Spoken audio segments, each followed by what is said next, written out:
Hey there hunters, Lord here, and welcome back to another Wild Hearts video on the channel. In today's video, I'm going to cover 8 tips that will help make your Wild Hearts experience even better. Now, just a warning, there may be some mild spoilers on the maps or the encyclopedia that end up getting shown, so if you're trying to avoid that, just save this video for later and come back to it after. With that out of the way guys, let's go ahead and get straight into it with tip number 1. This is the most important tip, which has to do with setting up multiple camps on your map. You can set up camps anywhere in the world and fast travel to them, which is great for getting to Kimono quicker. However, you only get so much earth from your dragon pits, and camps are really expensive, costing 50 earth each. However, the maps do have specific campsites besides the first campsite, which are shown on the map as a blacked out tent icon with a question mark on it. These areas allow you to build a tent for only 5 earth, which is insanely cheap and really useful, because now you can set up this cheap camp and still retain a lot of your dragon pit earth for camps outside of the designated sites. Now, speaking of campsites, tip number 2 covers the second most important dragon karakuri, and that is your tower. The towers allow you to find Kimono very quickly during a hunt, so I recommend placing one outside of each camp that you make. When active, the towers will show a search radius as a blue ring on the map. Setting up spread out towers will allow you to simply activate one tower at the camp you spawn at, which will then activate all the towers that you've crafted in your world so far. This will allow you to see the target Kimono from anywhere on the map. Let's go ahead and get into tip number 3.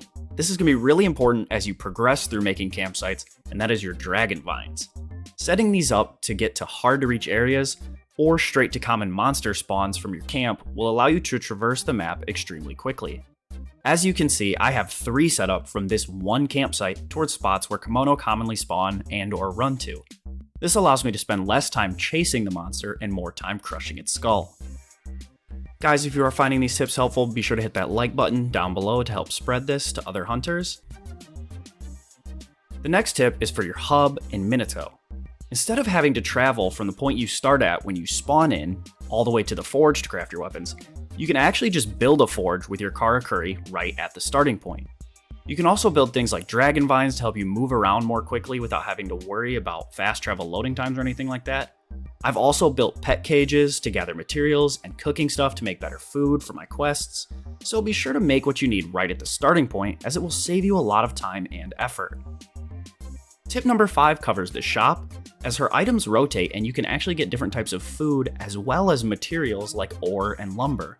This is really nice because you need a ton of ores right out of the gate for weapon upgrades, and this is a fairly consistent way to get them. It is RNG and her inventory changes out after every quest, so they may not be there every time, but it is a pretty easy way to get them. Now, since you're buying all this crap from the store, you will need some gold, and this is actually really easy to come by. Every time you complete a quest, the Kimono drop rewards that are solely for selling at the shop. These sell for a decent chunk of change, as you can see here, and that will help keep your gold reserves up even if you're buying stuff at the shop all the time. Tip number 6 is a really quick one that will be extremely familiar to my Monster Hunter veterans, but when a monster is weak in Wild Hearts, it actually will have a skull icon over its regular icon. This is super easy, but it's nice to know. Now, tip number 7 is for when you're farming upgrades in chapters 3 and 4, which are the mighty Kimono, which are basically high rank in Wild Hearts. In the encyclopedia, you can see all the drops and weak points of Kimono that you've already defeated. You'll notice that some materials are shared between the mighty and normal versions of these Kimono. For example, this gold shard has claws and incisors available at both mighty and normal, and only the tail changes. So if you just need claws or incisors for a weapon or armor, you can actually do the normal one in chapter 2 and farm it way faster for the same materials. Now, tip number 8 is a great one for finding your way around the map. Say you see somewhere on the map that you think you'd like to set up a camp or a tower, but you're not sure how to get there. You can actually set a waypoint on your map, then use your hunter sense, and the green threads will guide you towards your waypoint. Now, word of warning, if you set up a waypoint during a Kimono hunt, the hunter sense will prioritize that waypoint over leading you to your target Kimono, so be sure to use it wisely. So, there's 8 tips to help make your Wild Hearts experience a little better, guys. Again, if you did learn something new, be sure to hit that like button down below to support the video for free. If there's a tip that you found helpful that I didn't cover in this video and you want to share it, be sure to leave it in the comments down below. If you're new to my channel, new to Wild Hearts, or if you find yourself coming back to my videos often, please consider subscribing for more content just like this.